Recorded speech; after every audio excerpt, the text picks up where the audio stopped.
en Biobío.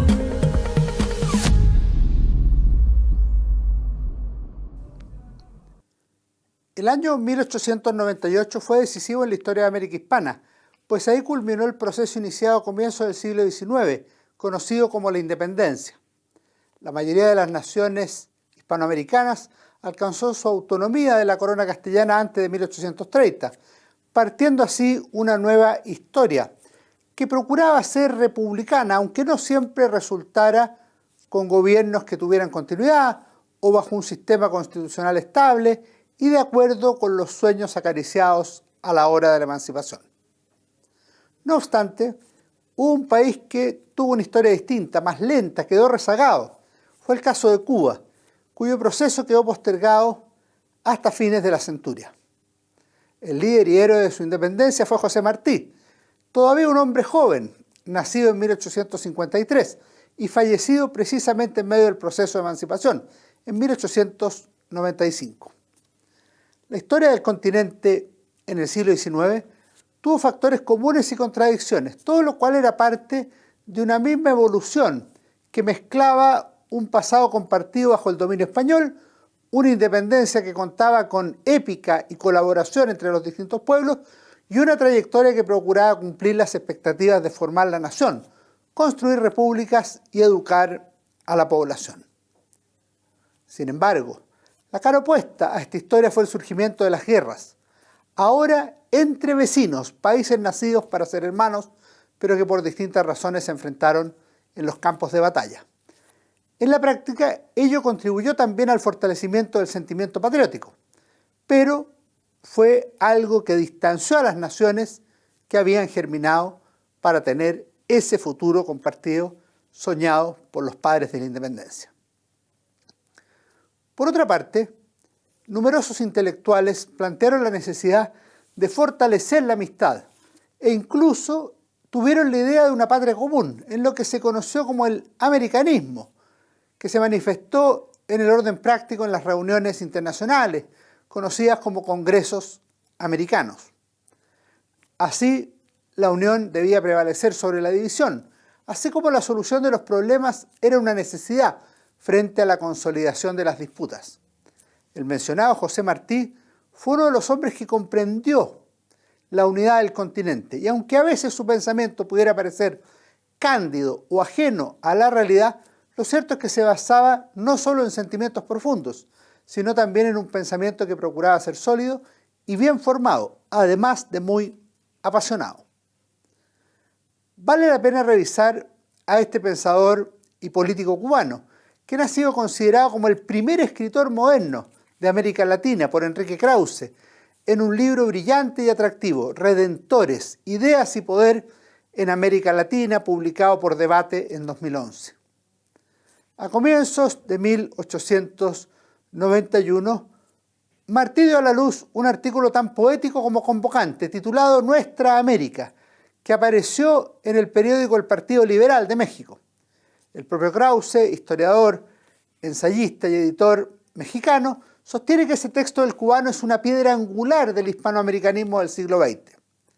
El documento está lleno de reflexiones profundas y atractivas que forman un verdadero programa, o cuanto menos una especie de decálogo de reflexiones y pensamientos sobre la historia, pero también sobre el futuro.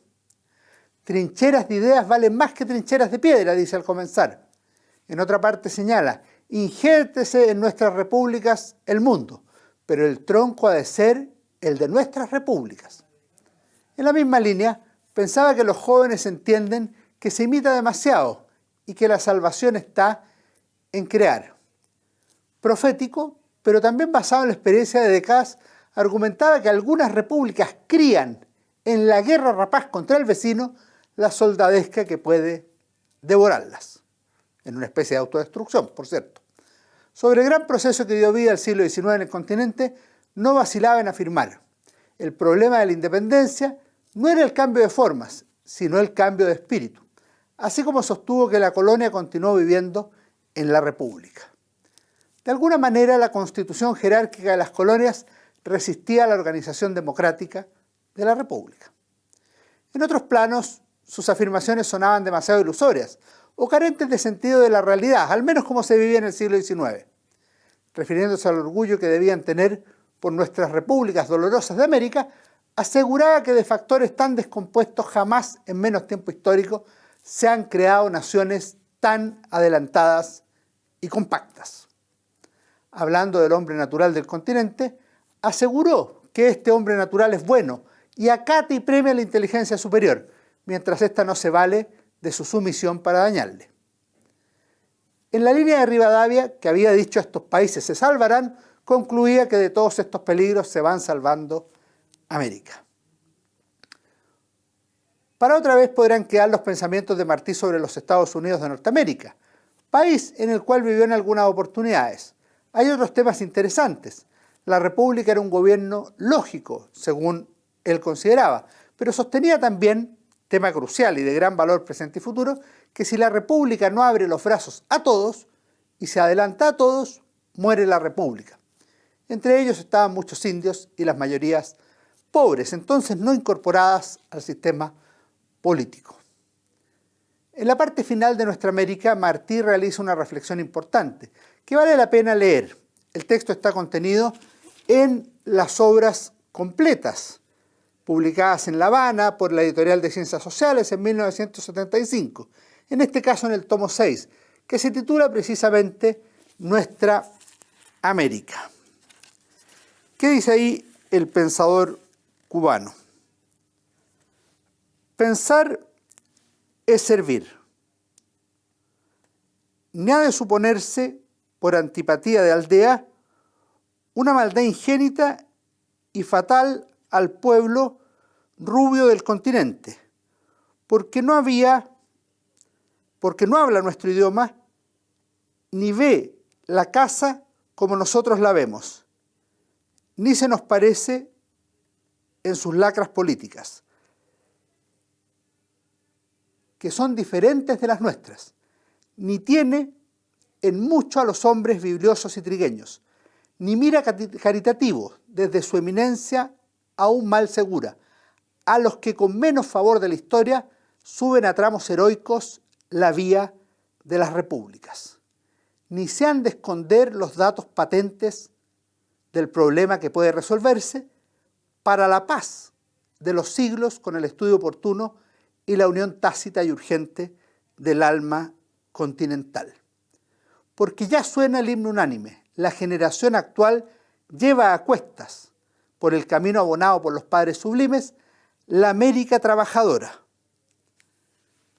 Del Bravo a Magallanes, sentado en el lomo del cóndor, regó el gran semí por las naciones románticas del continente y por las islas dolorosas del mar, la semilla de la América Nueva.